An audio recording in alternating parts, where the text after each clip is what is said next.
Excelentíssimo senhor presidente, colegas vereadores, de antemão solicito os 5 minutos que sejam inclusos no meu tempo para a comunicação importante e urgente de líder. Concedido, vereador. Manifesto hoje sobre uma data histórica para a humanidade, pois na data de 7 de novembro de 1917, exatamente há 100 anos, o golpe de Estado bolchevique que deu início à Revolução Russa significou bem mais que a queda do czarismo e a subida ao poder de um grupo de políticos idealistas. Revolução Russa, liderada por Lenin, por Trotsky, Stalin, tornou-se o ícone de um sonho que buscava dar início a uma nova era para a humanidade, anunciando uma sociedade mais justa, igualitária, sem violências, sem tristezas, enfim, um paraíso terrestre, já que o homem comunista teria sempre consciência do seu papel de responsabilidade para com seu semelhante. Entretanto, já em novembro de 1989, antes mesmo da Revolução Russa completar seus 100 anos, vimos como a queda do Muro de Berlim e a consequente abertura dos arquivos dos países comunistas, que esse sonho esteve sempre bem distante de se tornar realidade. Aquilo que deveria ser o paraíso comunista, mais se tratava de um inferno. O saldo estarrecedor de mais de 7 décadas de história de regimes comunistas pode ser percebido nos inúmeros massacres em larga escala, nas deportações de populações inteiras para regiões sem a mínima condição de sobrevivência, nos expurgos assassinos que liquidaram qualquer esboço de resistência e oposição ao discurso e ao poder dos comunistas. Pode também ser percebido na fome e na miséria provocada por esses regimes que dizimaram milhões de pessoas, como na Ucrânia, por exemplo. Enfim, a aniquilação de homens, mulheres, crianças, soldados, camponeses, religiosos, homossexuais, presos políticos e todos aqueles que, pelas mais diversas razões, foram vistos como obstáculos na implantação daquilo que, paradoxalmente, nascera como promessa de redenção e esperança para todos. Não hesito em utilizar a palavra genocídio ao me referir às vítimas do comunismo nestes 100 anos, ao longo de todo esse período de expansão da ideologia, pois foram cerca de 100 milhões de mortos que os regimes políticos desta matiz trouxeram à humanidade. Podemos citar os 20 milhões de mortos da antiga União Soviética, 65 milhões de mortos na China comunista, 1 milhão de mortos no Vietnã de Ho Chi Minh, 2 milhões de mortos no ainda hoje existente regime da Coreia do Norte, 2 milhões de mortos também no Camboja de Pol Pot, 1 milhão de mortos, por que não dizer, nos países do leste europeu, que faziam parte da antiga União Soviética, 150 mil mortos também na América Latina, muitos desses pelas mãos sanguinárias de Fidel Castro e Che Guevara, 1,5 milhão de mortos na África, no Afeganistão, que somados a mais de uma dezena de milhões de mortos por causa do movimento comunista internacional e de partidos comunistas fora do poder, nos aproximamos mais ou menos de 100 milhões de mortos.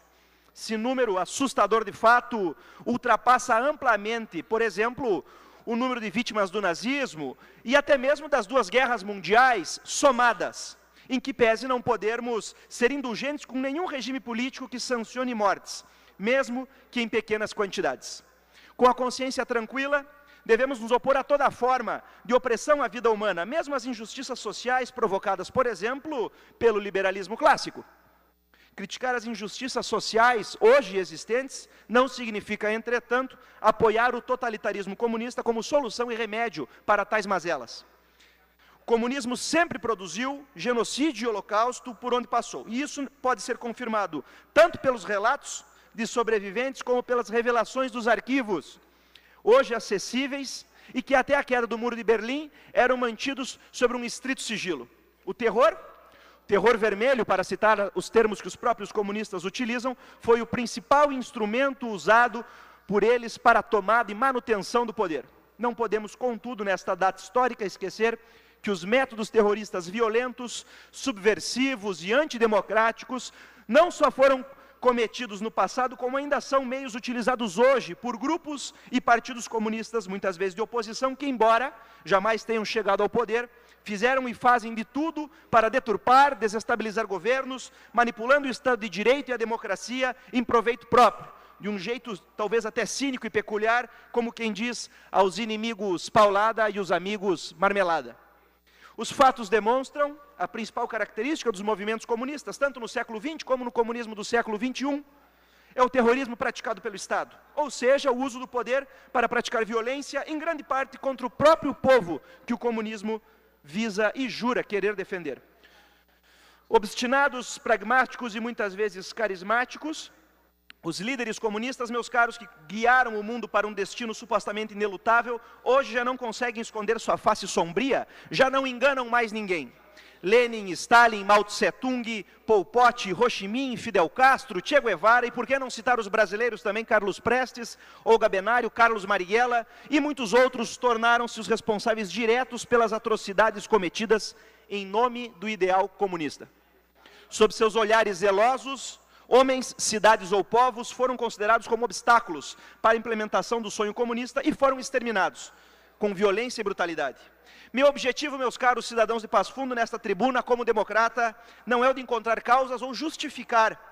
tais atrocidades. Tampouco pretendo aqui me deter na polêmica entre direita ou esquerda, discutindo os absurdos das teses comunistas e marxistas quando transpostas do discurso para a prática. Minha moção, que estou propondo aos colegas parlamentares, de repúdio aos 100 anos da Revolução Russa e aos massacres cometidos contra essas milhões de vítimas, é tão somente dar voz às vítimas do comunismo. Vítimas essas que ficaram ocultas por demasiado tempo sob a máquina da propaganda dos diversos partidos comunistas espalhados pelo mundo. Felizmente, grande parte dos algozes e tiranos comunistas são festejados e recebidos com toda a pompa por muitas das democracias ocidentais, inclusive o Brasil.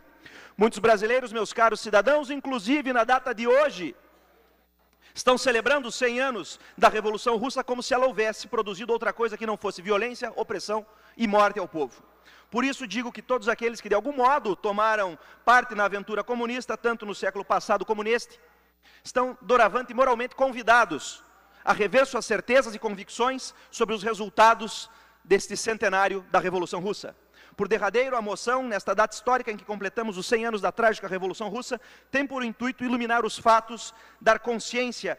e responsabilidade àqueles que têm um compromisso com a democracia e o Estado de Direito. Por isso, nesses meus segundos finais, solicito com respeito aos mais de 100 milhões de mortos do regime comunista, 1 minuto de silêncio,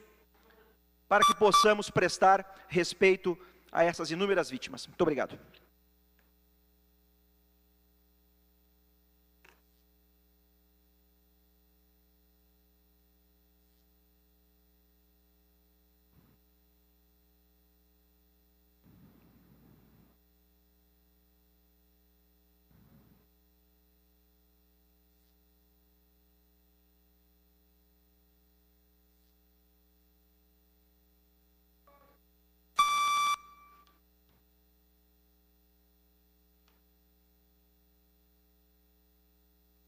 Muito obrigado.